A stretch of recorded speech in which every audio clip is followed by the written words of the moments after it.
Hey, it's Mark Lanier with your video thought for the day. So over the weekend and into last week, I was back at my school, Lipscomb University, and we had some board meetings and committee meetings. And in the process, the current president, Candace McQueen, said that one of the things that Lipscomb needs to really focus on, that the school really needs to focus on, is making sure that the students flourish. And I thought, that's such a wonderful focus point that it's not only a focus point for the students, it ought to be the focus point for all of us. How can we flourish in this life that we walk with God?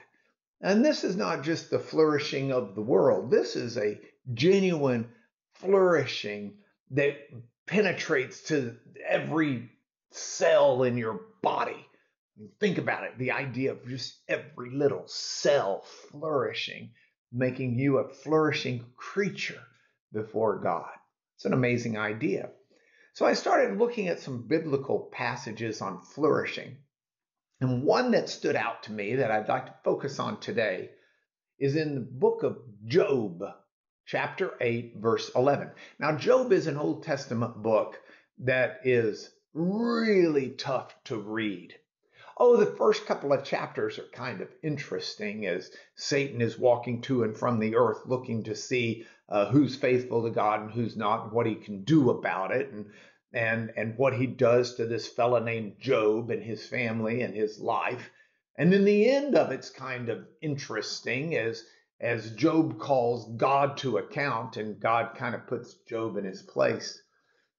But in the middle are 40 chapters or so of gobbledygook almost. It's Job being miserable and his friends trying to give him solace through the misery.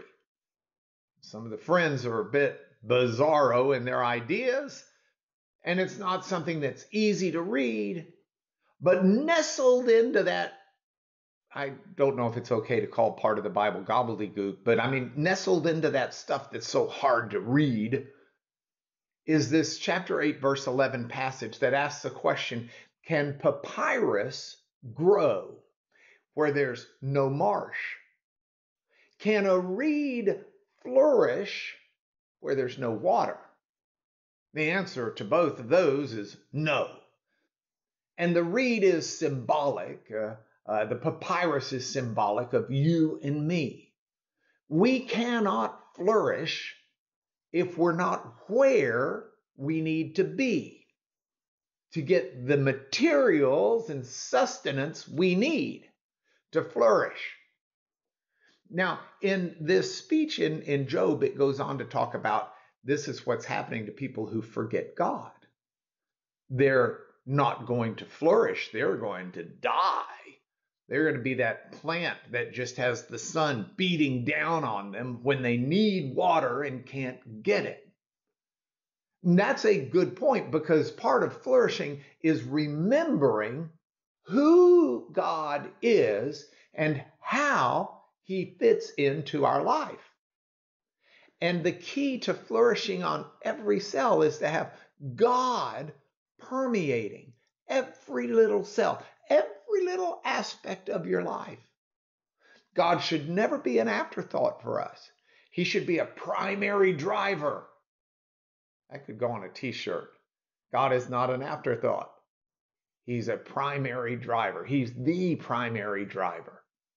If we will live that way each day, each moment of each day, we will flourish.